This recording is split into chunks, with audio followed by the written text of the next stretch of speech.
विहार बंद करून गेला. पण याने काय होतं, याच्यामध्ये आडी निर्माण होते आणि मी स्टेजवर बोलतोय एक आणि वागतोय एक असं दिसलं असतं. सांगतो बघ. तर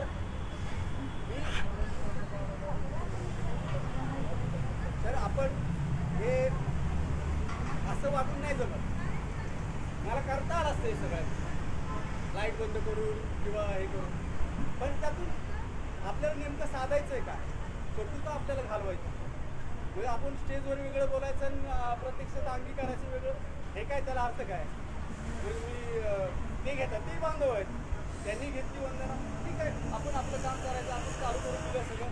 ह्या सगळ्यांसाठी आहे, बुद्धांचा धर्म हा सगळ्यांसाठी आहे. तर दारूतून नाही बोलायचं. तर हे आपण आपलं परिवर्तन केलं पाहिजे. तर आपण बौद्धांचं आचरण करतो. हेच आजचं की आपण खऱ्या अर्थाने बौद्ध झालं पाहिजे. एवढ्या वर्षी आपण झालोय या रमाबाई नगरमध्ये, आपण हेच चाललंय कविता घेऊन आणि द्वेष भावना, तो दिसला की नाटक ओरडायचे, हे दिसलं की नाटक ओरडायचे, यात काही हे नाही. आपण आपली प्रगती कशी होईल, आपलं भविष्य कसं उज्ज्वल होईल, पूर्ण धंदे कामाला कसे जातील, शाळा शिकतायत का, त्यांच्याकडे बारकाईने लक्ष दिलं आहे, हे खरं म्हणजे पंचशीलाचं हे मूळ आहे. पंचशील याचं काय, दारू प्यायची नाही, तर आपण उद्या दुसऱ्या दारू पितो. खोटं बोलायचं नाही, खोटं प्रत्यक्षाने बोलतच आलो आहे, एकामेकाविषयी द्वेष भावना, हे पंचशीलाचा अर्थ. 5 शील म्हणजे ह्या मुळात गोष्टी आहेत की आपण अंगीकारल्या पाहिजे. दारू पिणं अतिशय वाईट आहे, भगवान बुद्धांनी सांगितलं, तर आपण तेच करतोय.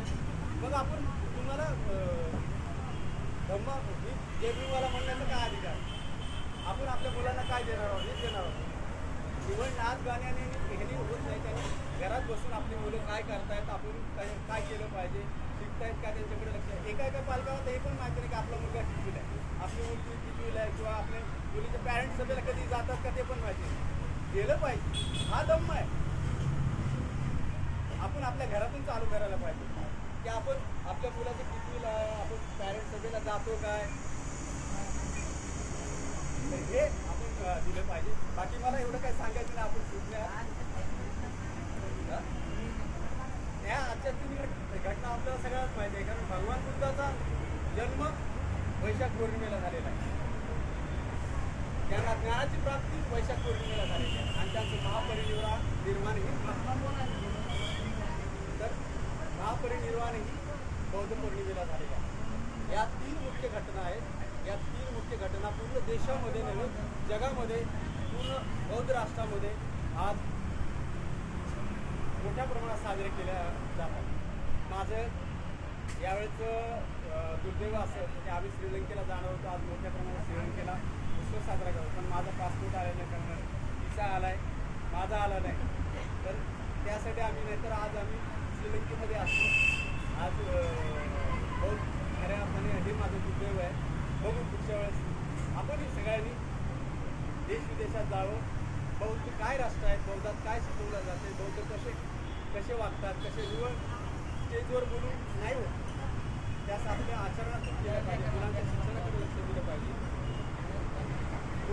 मुलाच्या शिक्षणाकडे लक्ष द्या, तुमची प्रगती 100% झाली. एवढं बोलून माझे 2 शब्द पूर्ण करतो. जय भीम, नमो बुद्धाय. आपल्याला सगळ्याला कामं आहेत, आपण जायचं आहे.